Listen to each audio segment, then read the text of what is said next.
All right, everybody. We're sitting here talking to UFC or MMA fighter Jason Knight. We know you've been in the UFC. Are you still in the UFC right now, Jason?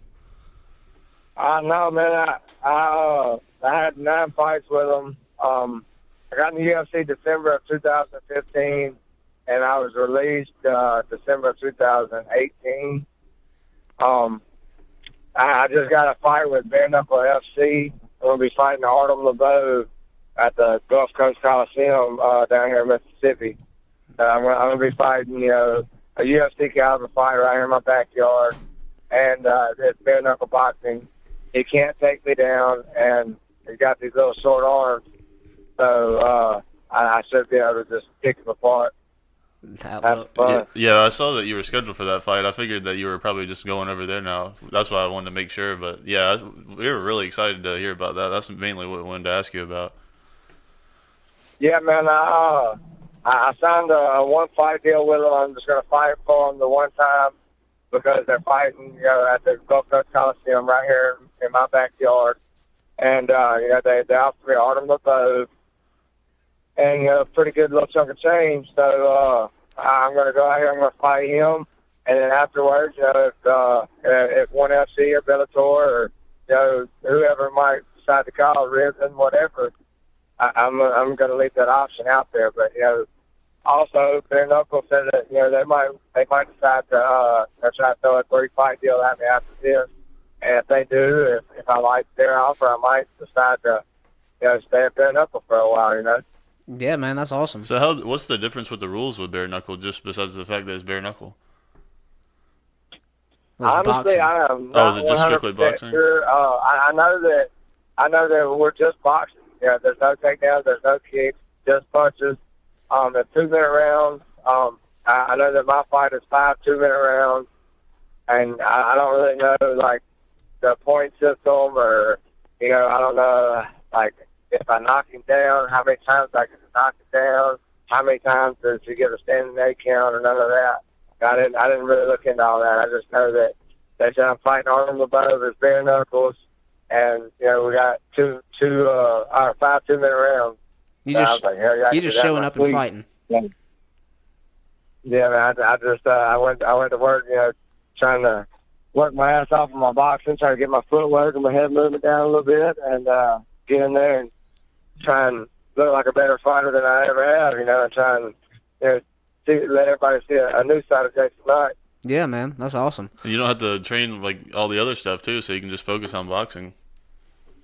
Yeah, man. That's the thing. I'm going to focus mainly on boxing, but I own a gym right here in Lucedale, right here in my home now, and I teach my classes every night. So I'm not just neglecting the MMA aspect as well. I'm able to train mainly boxing, focus on it. When I'm training for myself, but at the same time, whenever I'm teaching all these kids, I'm not getting rusty at my jiu-jitsu skills or my wrestling and stuff like that. But as soon as this Bare Knuckles over, I plan on trying to schedule some big jiu-jitsu tournaments and stuff like that. Trying to work on getting my black belt. Trying to get back out to alpha male, work on my wrestling, and hopefully later on this year take an MMA fight at a big organization somewhere. Well, something I was wanting to touch on is your UFC debut. You replaced Mirsad. I'm not even going to take a shot at the last name, but it was on for people that might not know, it was on the Ultimate Fighter 22 season finale, and that was the McGregor Uriah Faber season. What I was wondering was, whenever you got, how did it come about that you were replacing Mirsad? How did they contact you? What is there a reason they contacted you think, or how did they do it? Man, I thought September of that year, I got my first fight for Titan FC. They signed a 3-fight contract with me, and it was under the stipulation that if UFC called, then I was out of the contract. Well, I fought that first fight for Titan FC. I fought a guy named Musa Kamanaya. He used to be the 155 M1 Global Champ. He was like the number 8 featherweight in Russia at the time. and he come out for the first round and a half and just like beat the stuffing out of me. Like I remember being in the fight, like laying on my back, and I had him in my rubber guard, and I looked over at my brother, and dude, it was the first time I've ever looked at my brother, and he had a look on his face. He's like, "Holy fuck, what are you gonna do, Bubba?" You know, like I could see it in his eyes. He was like, "Oh shit, my little brother's getting his ass whooped." And you know, whenever I seen that look in his eyes, you know, he told me after the fight, he pretty much seen the same look in my eyes, like, "Oh shit, what do I do?" And I wound up, I tapped Lucy Kamanaya out at like 3 minutes into the second round. I got lucky and caught him in a submission. And I say luck, my skill is what pulled off the submission. But the reason I say I got lucky is because I don't think I could have took a whole lot more. He was just beating my ass. You know, that I think gassed out. And anyways, I showed a lot of heart in that fight, and I think that's what got me the call. Because I fought that fight in September. My little boy, he was born on November the 24th. Well, the day that my little boy was born, I get the call, "Hey man, you're gonna fight in the UFC in 2 weeks." Like, hell yeah, let's do it. He's That's like, crazy. He's like, "I know you're just that kid, not really in that good a shape." He's like, "But you know, I think we can bust our ass, and this is our opportunity. You know, just to get you a 3-fight deal. Even if you lose this one, you know, we'll have more opportunities." I was like, "Hell yeah, let's do it." Like, who am I fighting? He's like, "Tatsuya Kawakiri. He's number 13 in the world." He's like, "If you beat him, you're gonna skyrocket." Fuck right, dude, let's do it, man. And I knew that, you know, we didn't really have time to get my cardio down to wrestle with him. Man, I've been sitting on the couch. I was just about to have my little boy, and I just fought for Titan FC a month or two before. So I was sitting on the couch and getting fat with my old lady. And then, you know, I get the call. We go to work. I got like 13 days to get ready for the fight. So I got to train like 9 days, and I flew out there and did some half-hour training while I was out there in Vegas.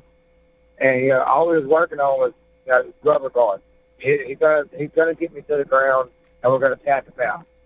Well, dude, if you go back and watch that fight, he takes me down in like the first 10 seconds of the fight. He takes me down, and I landed in a reverse triangle. I had it locked up backwards, and I dropped like 6 nasty elbows.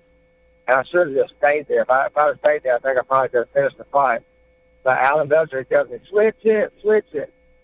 And I shook my head no, but then I turned around, I tried to switch it anyways. I tried to finish that triangle. And whenever I tried to switch it, he popped out, and then that was all she wrote. Yeah, man. I mean, for fighting on 13 days, I mean, you went all 3 rounds. I mean, for not even being ready to fight, that's pretty awesome. And you said you only had like actually 9 days, like with the travel and all that stuff too. Yeah, like real training, I had 9 days, like busting my ass 2-3 times a day. I trained for 9 days. And then I fly out to Vegas, and then when we get there, you know, you got to sign the posters, you got to do this, you got to do that. And then, you know, you get to go in a little shitty-ass room with some pads and hit some combo mitts. But, you know, you can't do wrestling because you have no wall to do wall work. And, you know, you can do jiu-jitsu, but you can't roll too hard or nothing because it's fight week, you know, make sure you don't get hurt.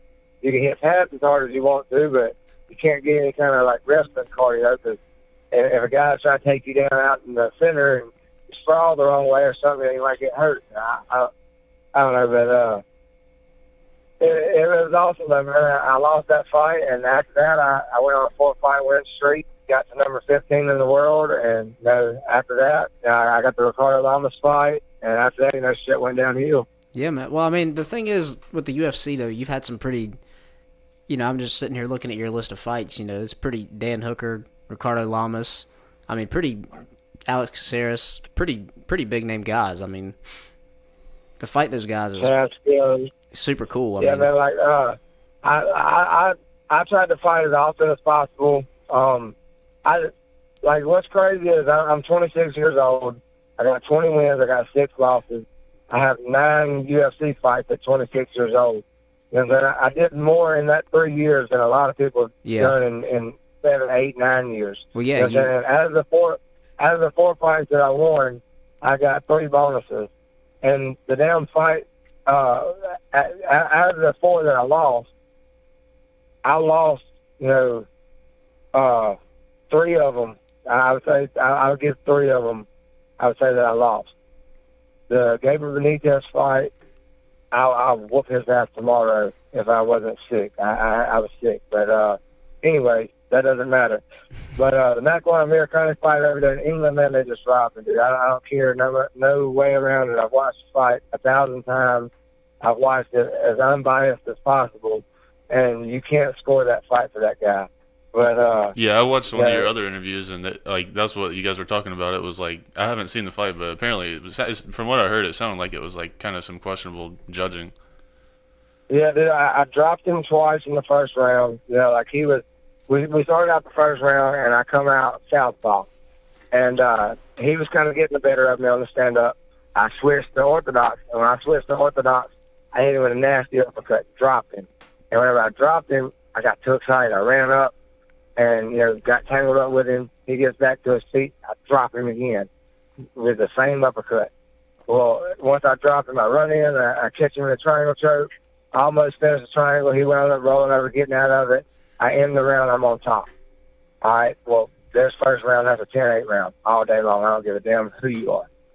2 knockdowns gives you a 10-8 round. Oh, yeah. All right, then the next round, you go out, you watch it. Go back and watch this fight. I beg you, go back and watch the fight and then give me your opinion about it. But the second round, it was like 2.5 minutes into the round, almost 3 minutes into the round before he ever goes for a takedown. All right?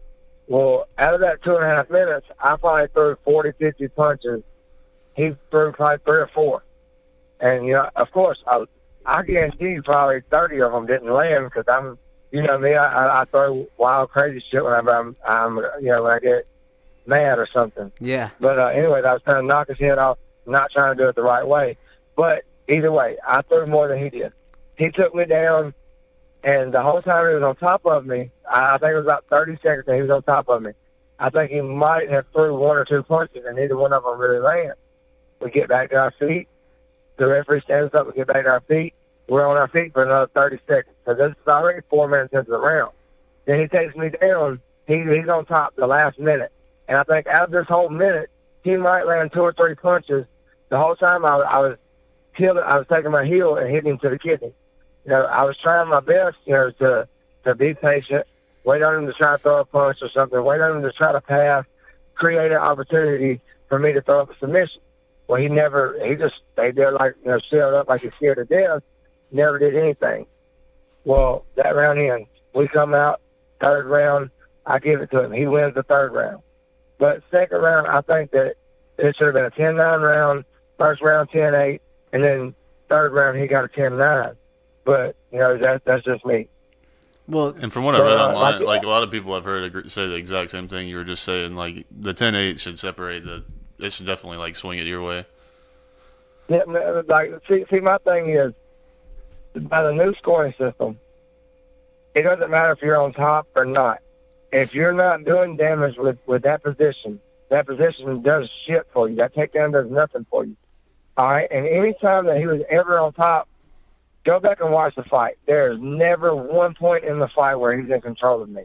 Not one single point. Every time he's wrapped up in my rubber guard, and if he tries to throw up a punch or something, I throw up a submission attempt. If he tries to pass, I throw up a submission attempt, and we wind up in some kind of scramble. There's never one point where he's just dominating me.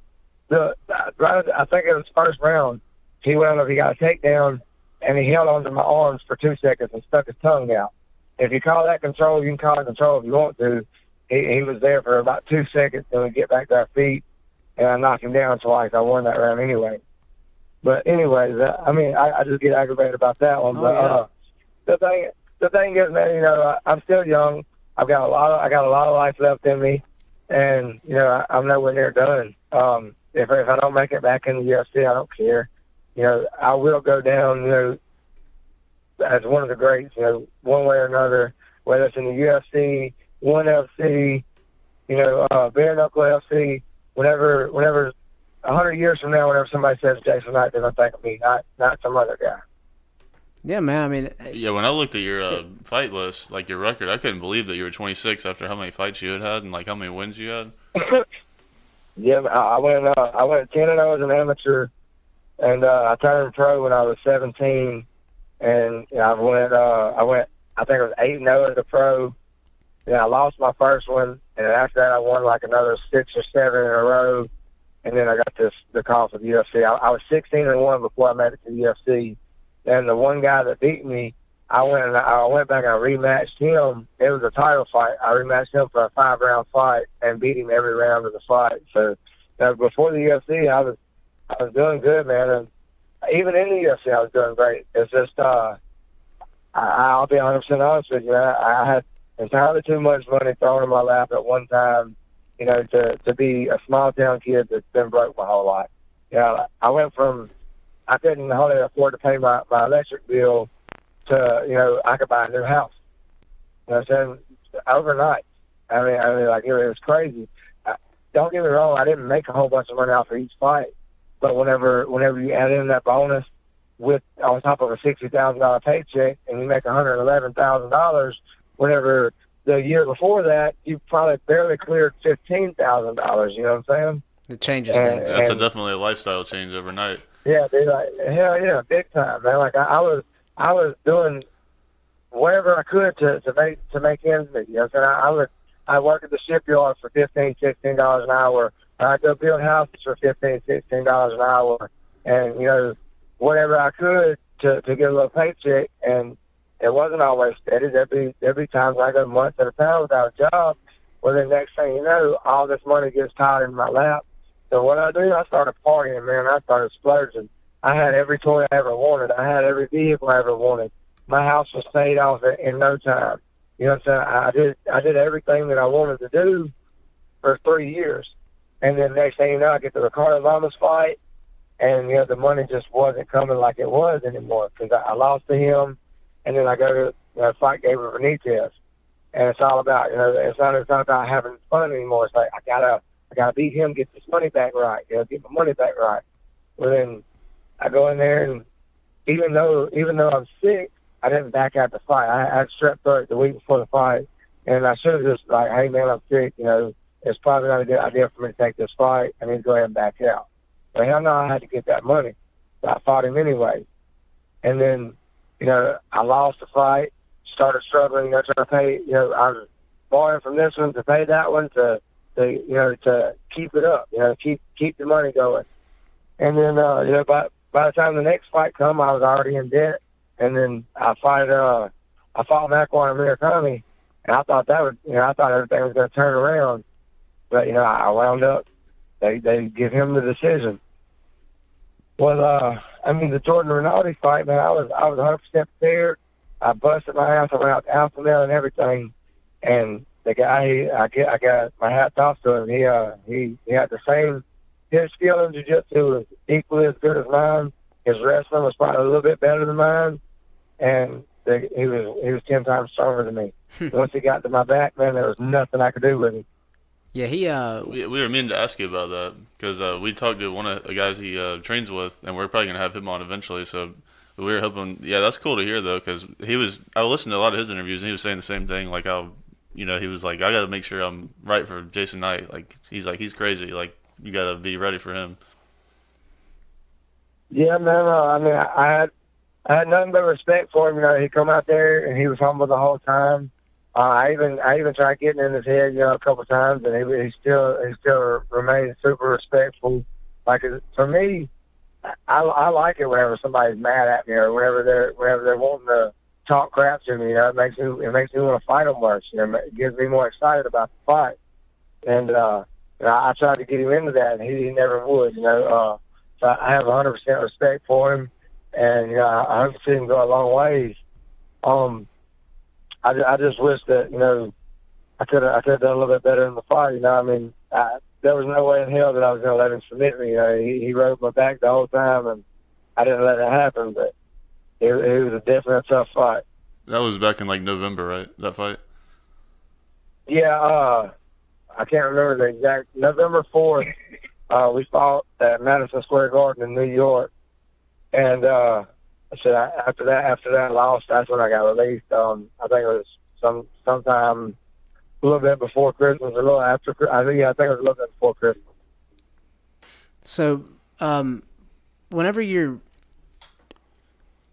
crossed paths, with you being on the Ultimate Fighter with McGregor and Mendez, Artem was on that season. You've crossed paths. Did you ever like run into Artem that night or whatever? Did you see him? Or, Artem's I guess just because he hangs out with Conor McGregor, his record's not that good, but he's a huge name.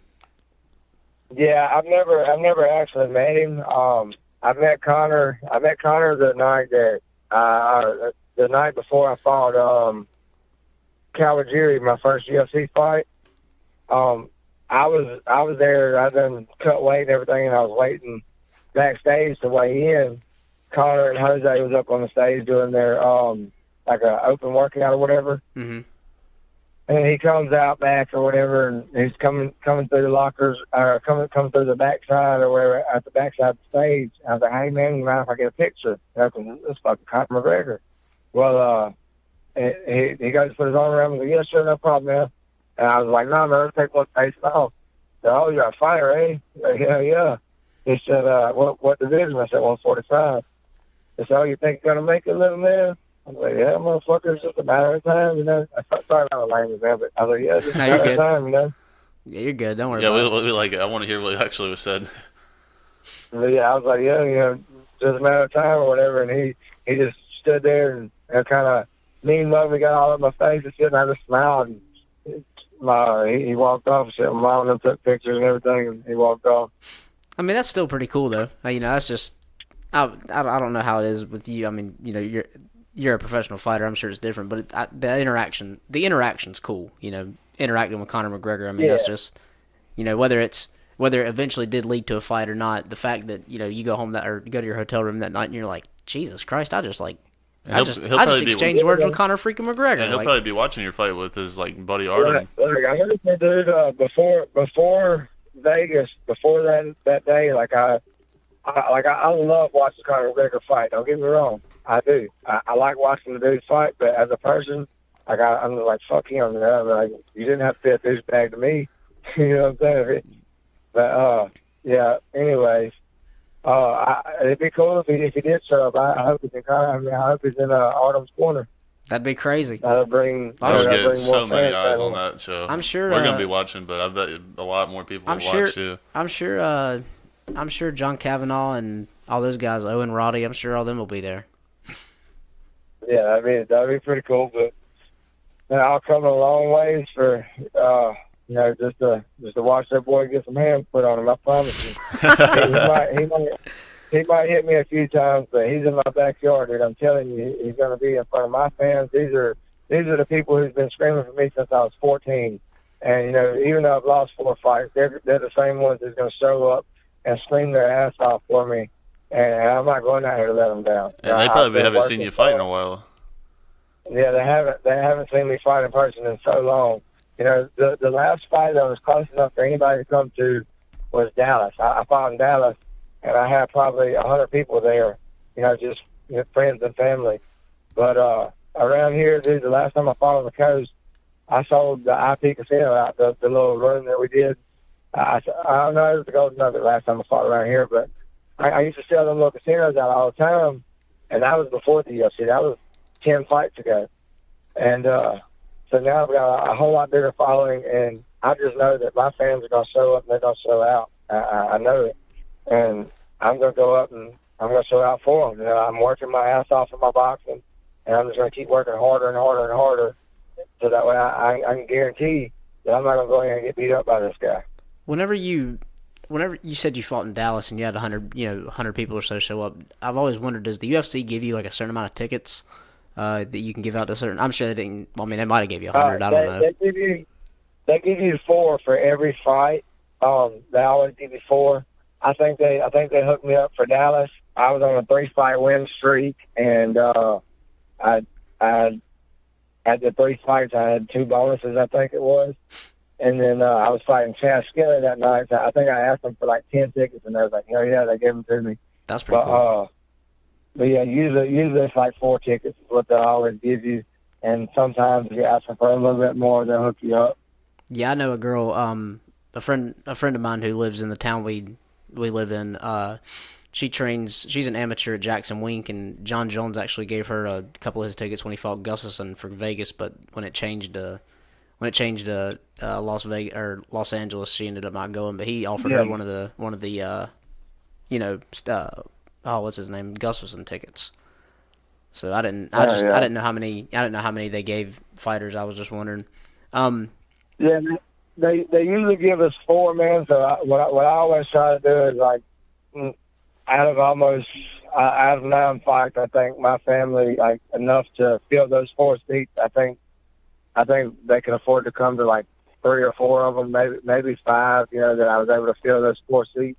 But the rest of them, I would have 2 or 3 extra tickets, and I just try to give them to whoever. We'll take them. We'll take put on Instagram or something. Hey, who wants some tickets? And somebody come pick them up. That's pretty cool, man. That's awesome. Have you ever fought around the Charlotte area? No, I've flew through Charlotte a whole hell of a lot though. Yeah, that's I don't know. It seems like every plane. Yeah, it seems like every plane that leaves Mississippi to go anywhere has to go through Charlotte. Yeah, we're pretty much right beside Charlotte. We're actually really, really close to Harrisburg. I don't mean to keep bringing him up, but we're really close to where Jason Rinaldi trains. He's about like 15 miles. His gym's like 15 miles down the road from us. Yeah, he's pretty close to us. So we're gonna, when we talk to him, we might do it in person. But yeah, man, that's pretty cool, man. Just it's crazy how you had 9 fights in the UFC. That just blows my mind. That's so wild.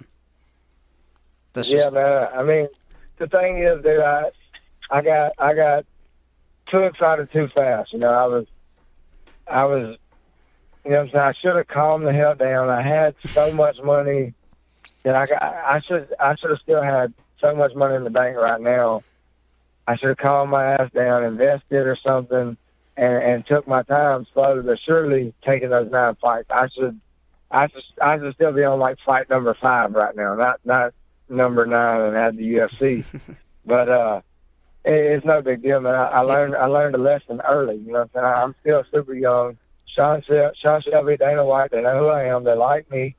Sean Shelby said just go win a couple fights. He'll put me back in there. Awesome. So the way I look at it, I'm gonna go do this bare knuckle thing, and just stay active. Something besides MMA. It's not gonna go against my record. It's gonna keep me active. It's gonna give me something to look forward to. I'm going to do the bare knuckle thing. After that, I'm going to see if anybody calls. If nobody calls, then I'm just going to keep doing my own thing. In the meantime, I'm going to go hit up a couple of jiu-jitsu tournaments. I'm going to work my ass off trying to get my black belt. And, if I don't get my black belt within, the year or so, I'm going to just keep working. Go out to Alpha Mill a few times, maybe go to Cerrone's a few times, and try to keep working on the flaws that are in my game. And, whenever somebody does get ready for me to fight, I promise you I'm going to be a different fighter. Well, I think if you could do this bare knuckle thing and beat Artem, I think that'll get some eyes. Because Artem's... Beating Connor's boy will definitely get some eyes on you. That'll be... And then the thing is, dude, I'm telling you, I'm working my ass off. And if the fight goes the way I want it to go, I'm going to beat him in spectacular fashion. And it's gonna have a lot of people talking, I'm telling you. When is it? That's the plan. If I go in here and fight the way I'm supposed to fight, then there's no way that this guy can beat me, and I'm going to make him look foolish. When is it? When is this fight? April the 6th. So I've got like, I think it's like 5 more weeks to train, and I've been busting my ass at this boxing gym. A guy named Blake Singley. He's one of the best that I know, and what it is, man. There's a guy named Johnny Smith. Mr. Johnny's retired. Well, Blake was one of the best at Mr. Johnny's gym. And the way I look at it, if I can get just a little bit of Mr. Johnny's knowledge before this fight, Artem Lobov don't stand a chance. I would love nothing more than to see you beat him. I think I'm taking off work April 6th, right, like next time I go in. I would love I'm nothing telling more. You, like, whenever y'all watch me that night, win, lose, or draw, you're like, damn, man, Jason Knight's been working. You're like, man, this guy looks like a completely different fighter. You're going to see me moving my feet. You're going to see me moving my head. You're going to see me keeping my hands up. And I'm going to take so much less damage than I normally do. I swear you're gonna see a different day tonight, man. I'm excited about it. I had one personal question, and if Patrick has anything, he can wrap it up. But when you fought Alex Caceres on the UFC Fox Shevchenko versus Pina, I've always wondered, did you see Francis Ngannou? Like, did you see him, Francis Ngannou? Is that dude? How really big is that dude? Francis is my boy, actually. No way. Every time I ever see, we're like good buddies or nothing. We don't talk all the time or nothing. Don't get me wrong, but every time I've ever seen Francis, he's tried to hit on my mom. He always talks shit to me about my mom. So we became pretty cool, man. I think we fought on the same card 3 or 4 times, and I don't think we've ever lost on the card together. Wow. But maybe you need to always be on his card. Yeah, I know, right? But could you imagine Francis and Bare Knuckles? He's a really cool guy. And, yeah, dude, you don't want to see Francis Ngannou at Bare Knuckles. Nah, you don't want to see any of that. But, he's like a gentle giant, man. He's real cool, real soft spoken. My brother's 6 foot, and I think he's like 270, 280 pounds, man. Just a big old guy. And Francis Ngannou made him look so small, dude. I'm telling you, this guy, his shoulders are so wide. His feet, I'm telling you, it's the widest foot I've ever seen. Like, I don't even see how they make shoes for him, dude. The guy is huge. He's a huge person, man. He's so big. Like, my brother, honestly, dude, his pinky finger is bigger around than my thumb. That's my brother now. And, like, when I shake my brother's hand, he just swallows my hands. I don't see myself as having real small hands or anything. But dude, whenever Francis Ngannou grabs your hand, he's like shaking your wrist almost. His hand's so damn big. It's like your hand's just a little baby hand inside of you. Yeah, that's what I listened to Joe Rogan talk about the first time he interviewed him after a fight, and he was like, when I went to shake his hand, he's like, I felt like I was like grabbing a frying pan. That's what I felt like I was grabbing. Yeah, dude, my brother, like Francis was sitting there messing with me one day, just kind of joking around. And my brother walks up and kind of puts his arms like at a sign of hate, kind of like gets shit with him, but don't be fucking my brother or some shit. And Francis just barely pushed him, and it looked like he shoved him across the room. You know what I'm saying? Like, God, dog, this boy's big. And my big brother, I'm telling you, he's not a small guy, but Francis just made him he's like the real life version of the Predator. He's cool as shit, though. Send us a picture of your brother after this. I want to see how big he is and see like just know that Francis is even bigger. I got you. Yeah, he's definitely not a small guy. Like, he's not like tall or anything, but he's a big old boy. He's just a tank, is what he is. He's just freaking thick and just massive. Does your brother fight or anything? Does he do anything? Nah, man. He around the time that I started fighting, I was 14. I think he was like 22 or something, 21, 22. He fought one time, but at that time he smoked cigarettes and smoked pot, and he just he didn't have the wind for it. He's like, hell no, I ain't doing this shit. What I meant to ask you this at the very beginning. What got you into MMA? Man, honestly, dude, growing up, my brother was tough on me. All his buddies were tough on me. They just beat the hell out of me growing up. So I was always tough, and I didn't take shit off of nobody. You know, so if you looked at me crazy, we was fighting. If you said something about my mom, we were fighting. Any little thing that I could get in a street for, I used an excuse, and I got in a lot of street fights. Around the time I was 11, 12, stuff like that, I got charges pressed a few times and stuff like that. Well, then, when I'm 13, a guy named Jay Bullock, he's my brother-in-law now. He told me he wanted to teach me how to box. He wanted to teach me how to throw straight punches and stuff. So he starts teaching me how to throw straight punches, and we start slowly but surely working into training in MMA. We did that for about 6 months in my backyard, and then he goes out to the club one night, and they're passing out flyers for a place called the Fight Club in Mobile, Alabama. He comes home and he's like, man, you got to call this place. I'm just now turned 14. I called him. I was like, hey, look, I'm 14 years old. Can I fight? And the guy's like, I don't give a shit if it's 12. Your mama will stand for it. You can fight.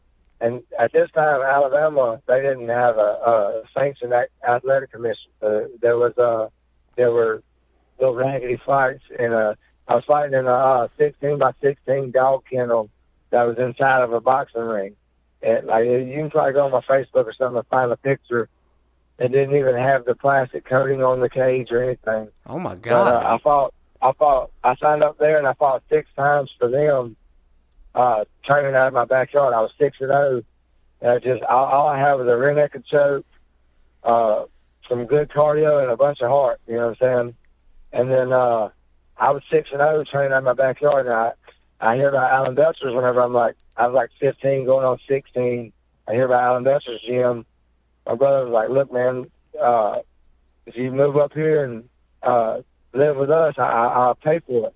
Like, hell yeah.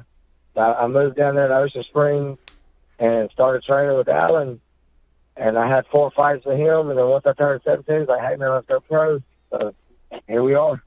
That's crazy. That all happened really quick. That's a unique story right there. Yeah, man. What's crazy is I was like 15, 6-0, and I done fought 4 or 5 grown men at this time, and I was thinking I was just a badass. I show up to Alan's gym, and I look at these guys, I'm like, yeah, I got him. I'll whoop his ass too. You know, I'm thinking all these little guys that's about my age, I'm going to just beat the hell out of them. Well, these guys, they've been training in a real gym for the last year. So I get in there, dude, and I got my ass schooled by everybody for 6 months or a year, you know. And then after, I think it was about 6 months, Alan finally decided to let me take a fight. I fought 4 times, like back to back to back within a couple months. And then he's like, "Hey, let's go pro." I'm like, "All right, let's do it." Man, that's a story right there. Yeah. Yeah, but my mom had to sign a permission slip for me to fight when I was 14. And then whenever I was 17, in the state of Mississippi at that time, I had to be 18 to go pro. So she had to sign another permission slip for me to go pro. Alan had to show him, you know, look, we've got proof where he's fought, you know, 8 grown-ass men, you know. Out of the 10 fights that I had as an amateur, I fought one guy that was 16. I fought him when I was 15. And I fought one guy that was 19. I fought him when I was 14. Other than that, everybody was 25, 26, 22, 23. You know, everybody was in their 20s. So I was fighting grown men from the time I was 14, you know. That's insane. That's so crazy. That's crazy. Man. Well, man, I think we're good on this end. I think we heard this might be the most entertaining story-filled podcast I think we've ever done. This has been an awesome story. Yeah, setting it up was really easy. Yeah, thanks for it was definitely went really smooth. Yeah, man. Well, I appreciate it. Y'all just give me a call after this bare knuckle fight. We talk about the big win and talk about how many scars I put on Arnold's face. Hey, man. Hey, you don't gotta tell us twice. We're gonna hold you to it, man. We'll definitely do it. All right, guys. Well, I'll try later. All right. Have a good day, buddy. All right. Bye.